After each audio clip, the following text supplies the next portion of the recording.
Imagine this. It's about 90 degrees. I'm reclined on my sofa, melting.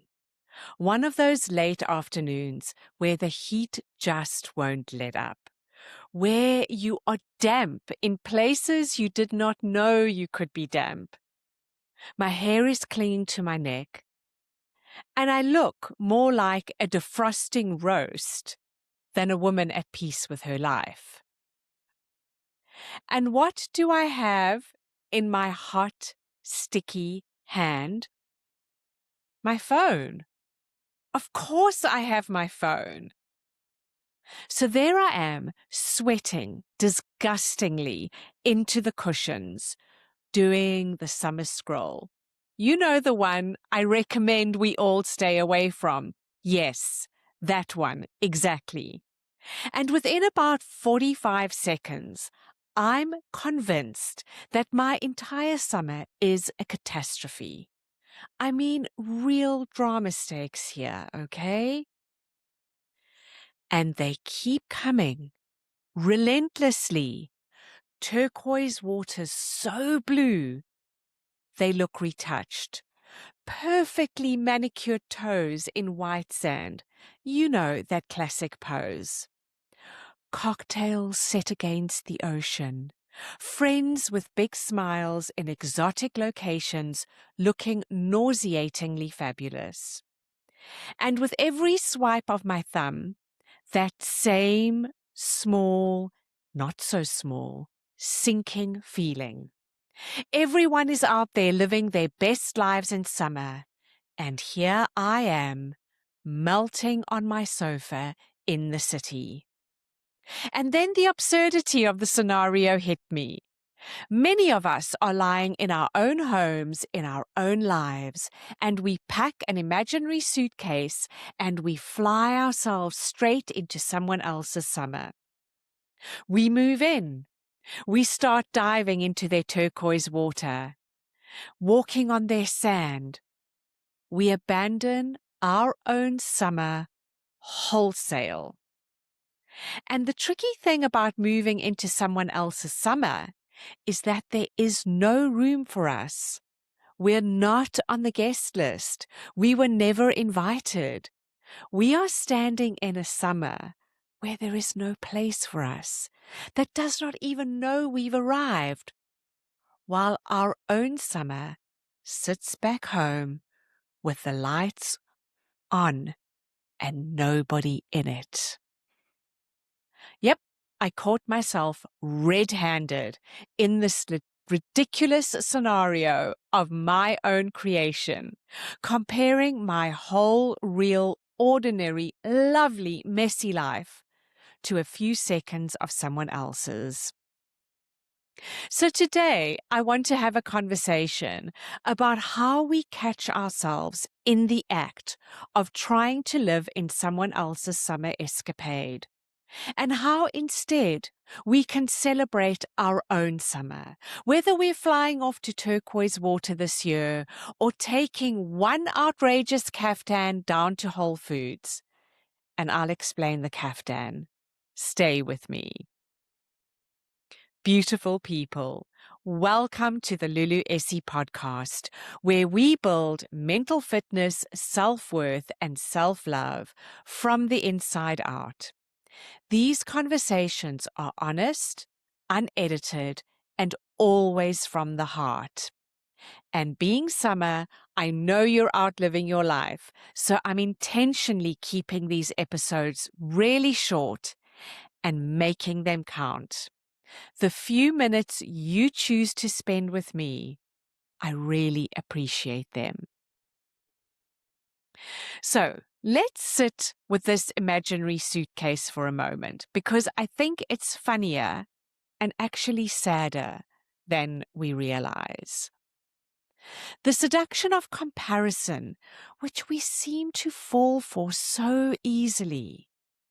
It's that glowing rectangle we carry around with us that calls to us. So we pack our bags and jump into their summer. Unaware of what we are doing, we plonk ourselves in someone else's summer and immediately start taking notes. Yeah, immediately we start comparing, finding so many reasons why their summer is very, very obviously way better than ours. And the whole time we're squatting in someone else's summer, uninvited, slightly sweaty, taking it all incredibly personally as a sign of our own failure, our own summer is waiting for us, wondering where on earth we have gone. Because, beautiful people, we do have a summer, a real one, the one happening right now in our actual life, with our actual feet in our actual kitchen. It's not turquoise, and it may not be retouched, but it's ours, and it's the only one we are living in. That is the real cost of the scroll. Not that other people are having a beautiful summer. Good for them. Truly. The cost is that while we are busy living in theirs, nobody is living in ours. So how do we catch ourselves? Because we're not going to stop scrolling. Let's be honest with each other. The phone is not going anywhere, and neither are the cocktails by the ocean. So here's the move, and it's small, and it is a mental fitness muscle like any other. Your signal is the feeling, that sinking drop in your stomach, the "my life is a catastrophe" feeling that arrives somewhere around swipe number 3. That feeling is not a fact. It's a notification. It's your own heart tapping you on the shoulder and saying, "You've wandered off again. Come back to me. I'm here." And when you feel it, ask yourself one simple question. Whose summer am I living in right now? Because 9 times out of 10, the honest answer is not mine. I am 3,000 miles away, standing on a beach, comparing myself to a woman I may never have met, who is, for all I know, also sweaty and also faking it. And the moment you ask yourself that question, you've caught yourself red-handed, and you get to do the most radical thing available to us in the height of summer. You get to come home. You get to come back to yourself, to not abandon yourself, to come back to your life. And I made a decision. If I was not going to be photographed beside an infinity pool this week, I was going to enjoy myself anyway. I put on my most eccentric caftan. It's a big flowing one that means business. I found my oversized dark glasses, the Jackie O ones, the ones built for a yacht I don't own. I put on my most outrageous earrings, the kind meant for a beach somewhere far away. I dressed head to toe for the French Riviera. And then I took my entire ensemble down to Whole Foods. And I had the best time. I wafted through the vegetable aisles like I was on a boardwalk. I chose my tomatoes like a woman waiting that had a yacht waiting. Nobody needed to know that my ocean was a refrigerated vegetable aisle. I was dressed for a summer that was happening right where I was in my own life. I was in my own summer, and I chose to celebrate it. It might sound completely trivial, silly, and a waste of time. Only you can decide that. What I can tell you is that for those few minutes, I stopped the painful comparison that sends me down a dark rabbit hole, and I had fun. I laughed at myself, and I didn't take myself so goddamn seriously. So whether you throw on your own caftan and head down to Trader Joe's or not is actually not the point. Not abandoning our own summer is something we can do. It's not something we have to wait for. Yes, it's small. It's a little silly sometimes, and it's ours. And maybe it's eating dinner outside, even if outside is only your fire escape. Maybe it's buying the expensive ice cream. Maybe it's one song, loud, full blast in the kitchen. Maybe it's your bare feet in the grass in a park, because the sand is not the only thing on this earth worth standing in. None of it is for the camera. None of it is for the feed.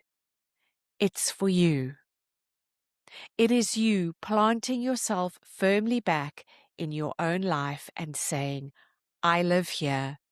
This is my summer, and I'm going to enjoy it.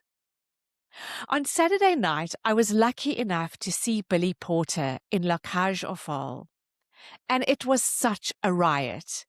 He sang the song, I Am What I Am. He sang it solo, and then the entire ensemble sang it. And yes, it was Pride Month, and that whole performance was a celebration of pride. And still the message hit me in its clarity, in its simplicity, and its power. I am what I am. And also, I am where I am, and I have what I have. And yes, I don't give a damn, and I'm going to celebrate the hell out of it. So one idea.